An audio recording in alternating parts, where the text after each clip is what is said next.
പെയ്തൊഴിയാത്ത കണ്ണുനീരിനെ നിറപുഞ്ചിരിയോടെ അതിജീവിച്ച ചാരുവിന്റെ കഥ പെയ്തൊഴിയാതെ ഇന്നു മുതൽ എല്ലാ ദിവസവും വൈകുന്നേരം 6:30 നമ്മുടെ സ്വന്തം സൂര്യ ടിവിയിൽ.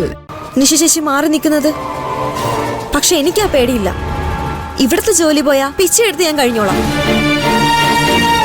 കൂടെയുള്ള ആളെ ഉപദ്രവിക്കുന്ന കണ്ടിട്ട് മുഖം തിരിച്ചു നിൽക്കാൻ എനിക്ക് പറ്റില്ല. ജയന്തേച്ചി, കൈലാഷ് സാറിന്റെ നമ്പർ ഉണ്ടെത്താ, ഞാൻ വിളിച്ചു പറയാം. എന്റെ കയ്യിലില്ല, പ്രിയന്റെ കയ്യിലുണ്ടാവും. പ്രിയനോട് ചോദിക്കാം, നീ വാ. പ്രിയൻ ചേട്ടൻ ഇവിടെ ഇല്ല, പുറത്തു പോയിരിക്കാം. ജയന്തി, എന്താ ചേച്ചി?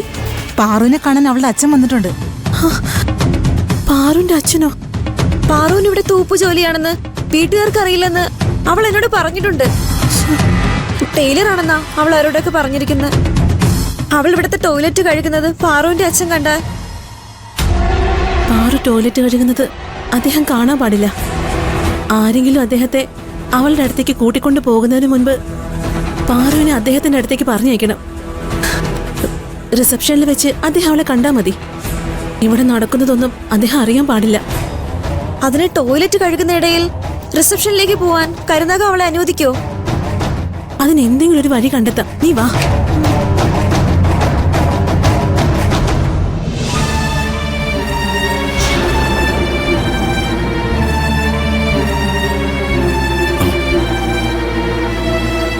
അച്ഛനിങ്ങോട്ട് വരുന്ന കാര്യം പാർവതി അറിയിച്ചില്ലല്ലേ? അറിയിച്ചിരുന്നെങ്കിൽ അവൾ ഞങ്ങളോട് പറയുമായിരുന്നു. ഈ സ്ഥലം കണ്ടുപിടിക്കാൻ ബുദ്ധിമുട്ടിയോ അച്ഛാ? ബസ് ഇറങ്ങി 1-2 പേരോട് ചോദിച്ചു.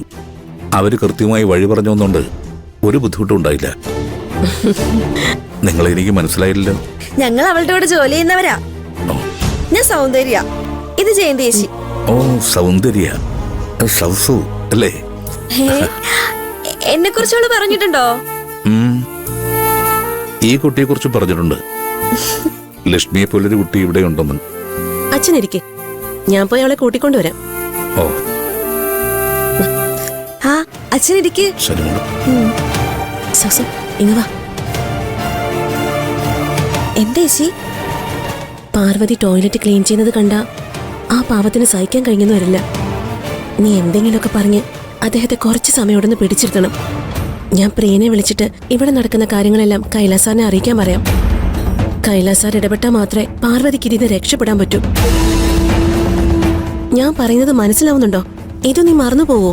ഇല്ല ചേച്ചി. ചേച്ചി വേഗം ചെല്ല്, പെട്ടെന്ന് വരണം, ഇല്ലെങ്കിൽ ഞാൻ മറന്നു പോവും. ഒരു 10 മിനിറ്റ്.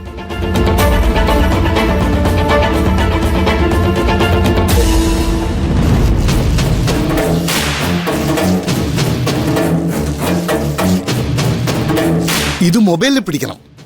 എന്നിട്ട് നാട്ടിലെ വായനശാലയിലെ വലിയ ടിവിയിലിട്ട് എനിക്ക് എല്ലാരും കാണിക്കണം.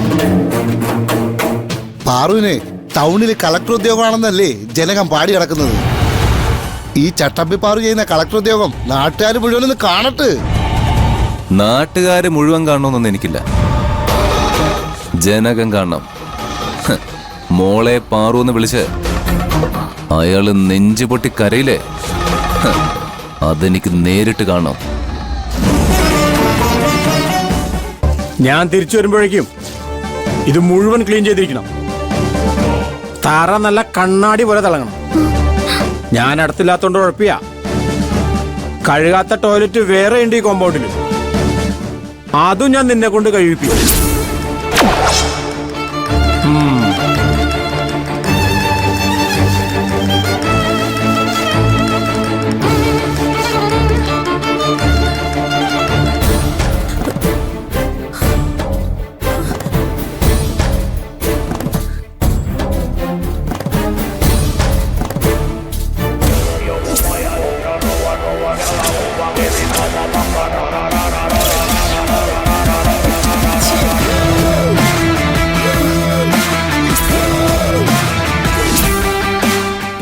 ജോലി സമയത്ത് ഫോണെടുത്ത് വിളിക്കാൻ നിനക്ക് ആരാ അധികാരം തന്നെന്ന് ഞാൻ ചോദിക്കുന്നില്ല.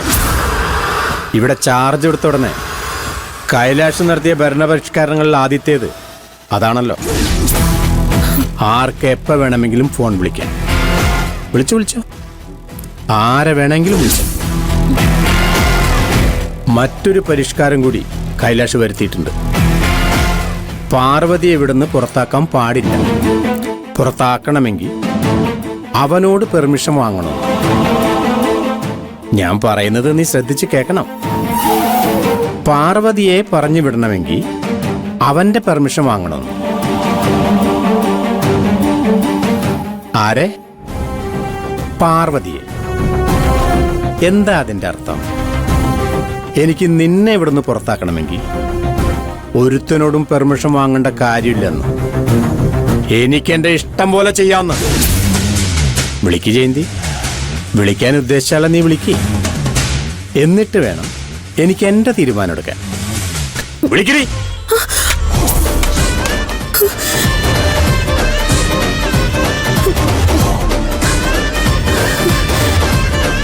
പ്രിയൻ.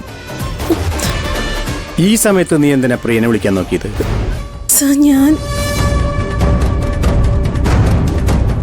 അവളെ കൊണ്ട് ഞാൻ ടോയ്ലറ്റ് ബ്രഷ് ഇടിപ്പിച്ചത് നിനക്ക് പിടിച്ചില്ലല്ലേ? അവളെ നിനക്ക് രക്ഷിക്കണം. അതിന് പ്രിയനല്ലാതെ വേറെ ആരുമില്ലല്ലോ.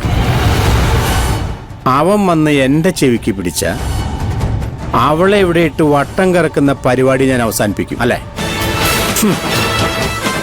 കൈലാഷ് പറഞ്ഞിട്ട് ഞാൻ കേട്ടില്ല. പിന്നല്ലേ പ്രിയൻ. കരുണാകരനെ തോപ്പിക്കാൻ നോക്കല്ലേ മോളെ. തോപ്പിക്കാൻ നോക്കിയ ഇവിടുത്തെ നിലവറ കണ്ടോ നീ? അത് തുറന്നിട്ട് വർഷങ്ങളായിട്ടുണ്ടാവും.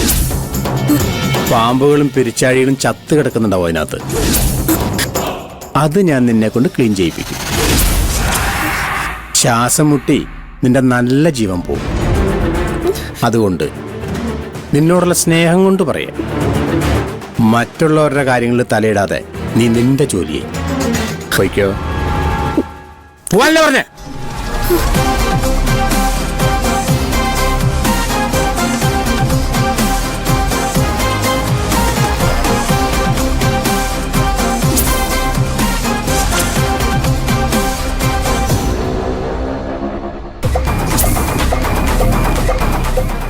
ജയന്തി പാറുവിനെ വിളിക്കാൻ പോയിട്ട് കുറെ നേരമായില്ല മോളെ. രണ്ടുപേരെയും കാണുന്നില്ലല്ലോ. പാർവതിയുടെ ജോലി എങ്ങനെയാച്ചാ? തുടങ്ങിയാ തീർത്തിട്ടേ വരാൻ പറ്റൂ. ജോലി പകുതി കിട്ട് വരാൻ കഴിയില്ല, അതാ വൈകുന്നത്. ഞാൻ കാരണം അവിടെ ജോലിക്ക് ഒരു തടസ്സം ഉണ്ടാവാൻ പാടില്ല. അവക്ക് ഇങ്ങോട്ട് വരാൻ സമയമില്ലെങ്കിൽ ഞാൻ അങ്ങോട്ട് പോയി കണ്ടോളാം. എവിടെ ജോലി ചെയ്യുന്നെന്ന് മോളൊന്ന് കാണിച്ചു തരാമോ? അയ്യോ അച്ഛാ, അങ്ങോട്ട് പോവണ്ട. എന്താ മോളെ? അവക്ക് ജോലി തിരക്കാണെങ്കിൽ ഞാൻ അങ്ങോട്ട് പോയി കാണുന്നല്ലേ മര്യാദ. അത് അച്ഛാ, ഇവിടുത്തെ ഏറ്റവും നല്ല ടൈലർ ആയതുകൊണ്ട് അവൾക്ക് എപ്പോഴും തിരക്കാ. അതുകൊണ്ട് ആർക്കെങ്കിലും അവളെ കാണണമെങ്കിൽ മുൻകൂട്ടി അപ്പോയിന്റ്മെന്റ് എടുക്കണം. പാറുവിനെ കാണണമെങ്കിൽ മുൻകൂട്ടി അനുവാദം വാങ്ങണോ? വേണോ അച്ഛാ? എന്റെ മോൾ ഏത് മേഖലയെ കൈവച്ചാലും 1-ാം നമ്പറായി മാറും. അവളെ എനിക്ക് അധികം പഠിപ്പിക്കാനൊന്നും കഴിഞ്ഞില്ല. പഠിപ്പിച്ചിരുന്നെങ്കിൽ അവൾ എത്രയോ വലിയ നിലയിൽ എത്തുമായിരുന്നു. ആ തലവര. എന്നാലും ഇവിടുത്തെ ഏറ്റവും നല്ല ടൈലർ എന്ന് പേരെടുത്തല്ലോ, അതും ചുരുങ്ങിയ ദിവസം കൊണ്ട്.